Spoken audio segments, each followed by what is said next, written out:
Near the mouth of the Mississippi, a brand new island built with river sand drew 50,000 birds this year. This is the most birds that I've ever seen in one single place.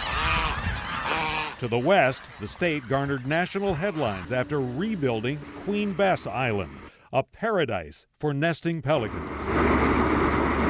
Over the next dozen years or so, Louisiana will plow roughly $7 billion in BP oil find money into its coast, sculpting new islands, ridges, and marsh. This amounts to an investment unprecedented in human history. There has never been anything quite on the scale of Louisiana's plan to restore natural areas. But the simple fact is, no one can say how much will be left 20, 50, or 100 years from now. We have to ask ourselves, are the investments that we're making today able to keep up? Jesse Keenan is a Tulane University expert specializing in the effects of climate change on U.S. financial systems, banking, and insurance. This is a losing battle for some areas. Scientists tell us the seas today are rising at a rate of about 1.5 inches every 10 years. That's more than double the rate through most of the 20th century. As the oceans warm and glaciers and ice sheets melt, the estimates for the future vary wildly, anywhere from a couple of feet on the low end by 2100 to the extreme high of over 8 feet.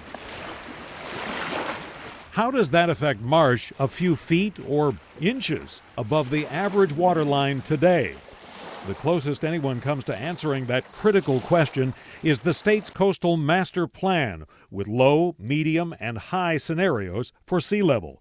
The difference between losing 1,200 square miles in the best case and 4,000 square miles in the worst, assuming the state takes no action to stop it. If we're in the worst case scenario for all of those, if that turns out to be the actual future, they're probably right. We're doomed. Hopefully, Dr. John Lopez with the Pontchartrain Conservancy says that's not the case. And when you look at predicting virtually anything beyond 10 or 20 years, it's extremely speculative. Lopez takes a more optimistic view that technological advances could limit climate change and its effects in the decades to come.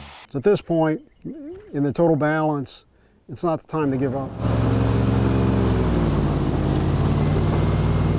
I think the consensus of even the scientists is that there's still a chance. We can still maybe fight our way out of this. No one's trying to restore the entire coast. In Louisiana, the problem is not just that the seas are rising, but that we are sinking.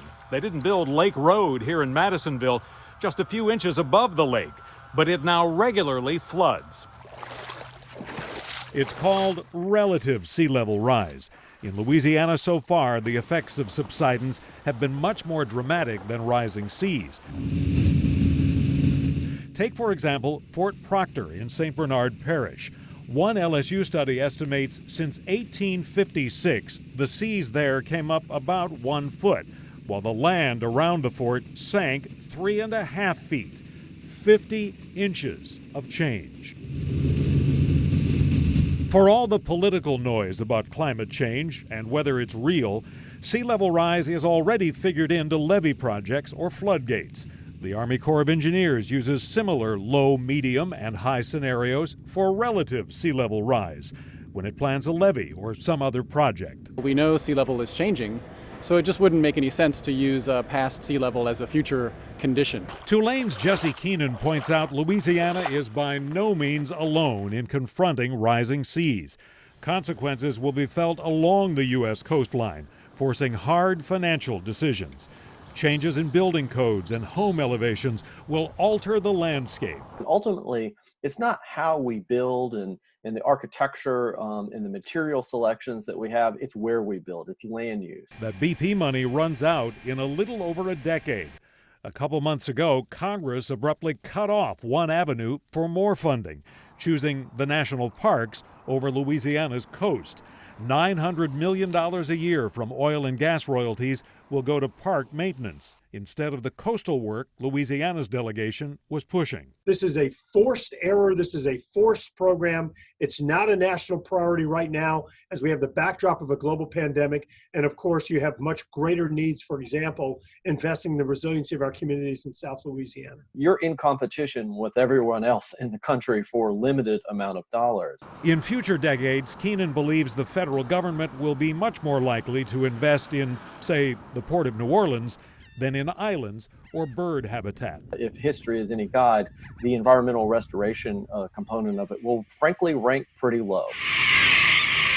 When the BP money runs out, there's going to be some really hard questions about what do we do with the limited amount of resources that we have. That does not mean all is lost. The Corps points out that as sea levels rise and land sinks, the benefits of building levees can actually increase. The cost of the project will go up, but the benefit of doing the project will also go up, because if you think about it, the do-nothing option is worse. The question, how much can be done? Louisiana already confronts tough choices about where to plan future projects and whether the land, in some places, will even exist. John Snell, Fox 8 Local First.